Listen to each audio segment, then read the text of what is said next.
Hello, beautiful soul, and welcome to another episode of the Grow and Glow podcast by the one and only Kiana van Deursen. Yeah, you guessed that right. That's me. I know. Super cringy jokes at the beginning of a podcast episode. What better way to start?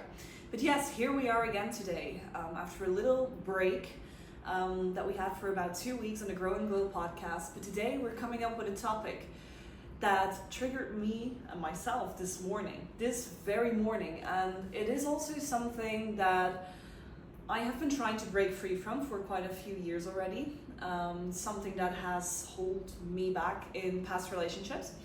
And yeah, why don't we just dive a little bit deeper into the topic of how your physical environment influences your mental and your emotional well-being.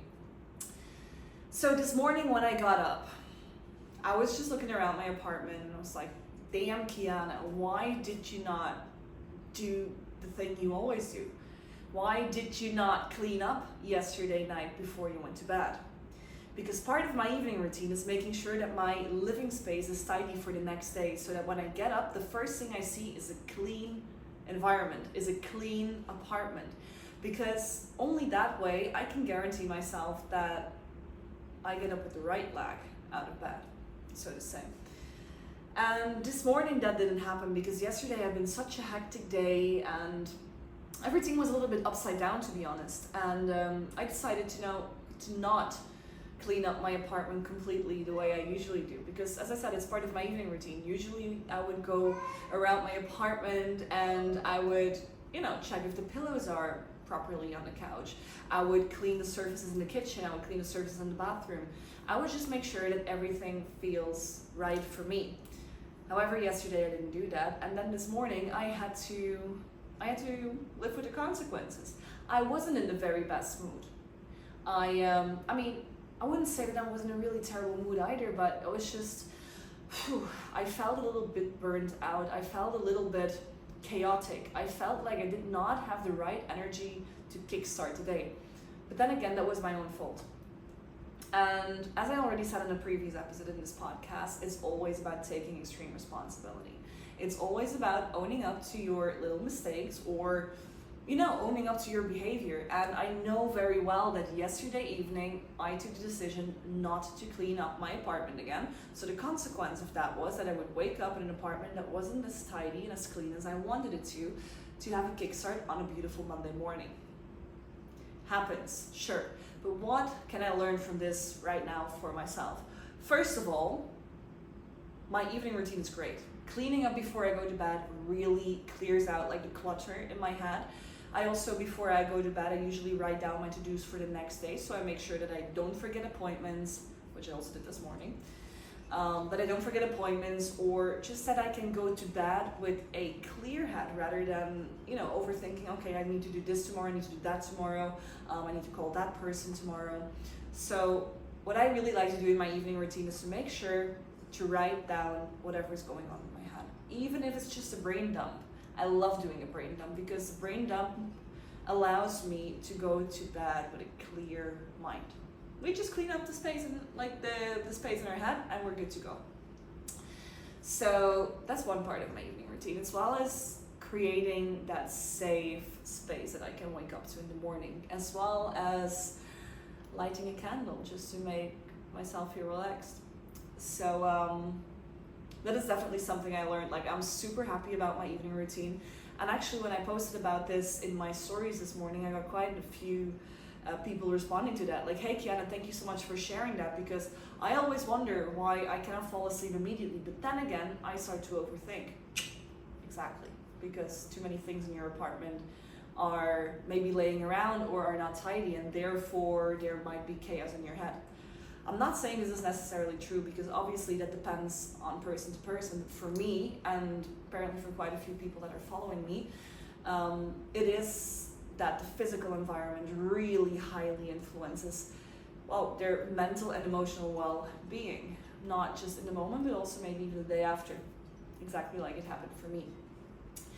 So yes, your physical environment, as I also wrote about in The Power of You, your physical environment highly influences your emotional and mental well-being. I noticed that in a past relationship of mine. there would be things laying around all the time, whether those were t-shirts or gym bags or protein shakes or socks or pens or paper or whatever was laying around would highly distract me from whatever I was doing, even though it maybe was just a t-shirt in the bathroom that was laying right next to the laundry basket. Maybe it was just that, but deep inside I knew, even when I was sat by my desk, hey, there's a t-shirt laying around in the bathroom. And I remember my ex-partner telling me, like, Kiana, that is, it's just in your head, right? And that you can also just take it and put it away. But there, the thing for me that was really such a barrier where I really felt uncomfortable, because it was my physical environment, but it was not a physical environment that I had 100% control of, because obviously I was living together with somebody else. But it was something that influenced my mental well-being. I had terrible mood swings, and very often those mood swings were caused by my physical environment. I'm not saying that they were caused by my ex-partner, but I'm saying that they were caused by the physical environment that we both were living in, so that we both were responsible for, and therefore I did not have the 100% responsibility for it. And I was just reflecting on that this morning, that, hey Kiana, you've come quite a long way, because everything is always so tidy, everything is always cleaned up, and therefore you also always feel so vibrant. You feel like you've got space to move. You feel like you've got a bit more clarity in your head. I'm not saying it's always 100% like that, but I do feel a lot more clarity when my space is clean. Even before I went to sit down here in this very spot recording this very podcast, I decided to clean my kitchen, because otherwise I would be sat here thinking, there's dishes in the kitchen, or the surfaces are not very clean. And I know I'm not the only one who thinks this way. And I also know I'm not the only one who likes living in a tidy place. And I think that the physical environment just so highly influences your mental and emotional well-being, because if there is chaos on the outside and you already have chaos everywhere, for example in your living room where you're working, then obviously there's going to be some chaos in your head too, because you don't see clearly in your physical environment. How would you expect to see clearly in your mental environment?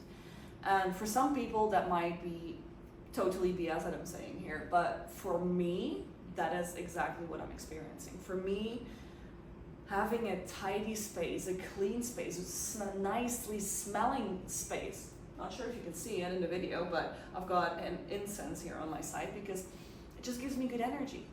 And I am responsible for my energy. I am responsible for my vibration. So what do? I take care of my space. I live in a tiny apartment. I put an incense on and make sure that it smells nice.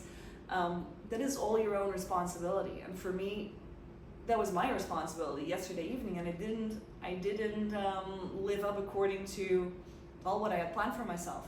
But again, for some people this might be BS, but I also know that for so many people it's not at all. So I just want to basically encourage you to, if you feel that your physical environment highly influences your mental and your emotional well-being, to please take a little better care of your physical environment, even if it's just putting the pillows on the couch nicely before you go to bed, or maybe it's taking out the trash before you go to bed, or before you have an important appointment or a job interview. Make sure that the place that you are in is tidy, so you don't feel that chaotic energy while you are in that call or while you are talking to that person, because it will influence you if you let it. So try to take care of it a little bit better. Try to write a to-do list for yourself. Maybe make it a part of one of your routines. Maybe it's part of your midday routine where you're like, okay, I'll just go around the house one time and make sure everything is in place. I mean, I've got 2 little cats. I mean, not so little, but they do definitely make a mess, and every few hours I'll just look around a little bit, see if their toys are not everywhere. And I probably think that you do that too if you're a mom, that you just look around the house a little bit and you're like, oh, let me just put those toys away on the side, just so the physical environment doesn't mess with the head too much, because there's so many things going on in our head already. We don't need those extra little things laying around messing with our head and keeping us from the things that we actually want to do. Because for me, it is highly distracting. There's so many things I did not get done over the past years just because my physical environment wasn't the way how I wanted it to be. So definitely invest some time and some effort on that. And yeah, that's basically all I wanted to say about how your physical environment influences your mental and emotional well-being. So let me get out of this podcast for you guys. Let me enjoy my safe space here that I created for me with a nice incense, and I hope you just have a little thought of it. Maybe you feel like, hey, there are just some minor things that could change. It doesn't have to take up a whole lot of time. You can do so much in just 2-3 minutes every evening. And like that, you just keep your place tidy for you, so you have clear headspace as well. Well, thank you so much for being here on another episode of the Glow and Grow podcast by Kiana van Deursen. I thank you for listening, and I hope to see you very soon, my love. Bye-bye.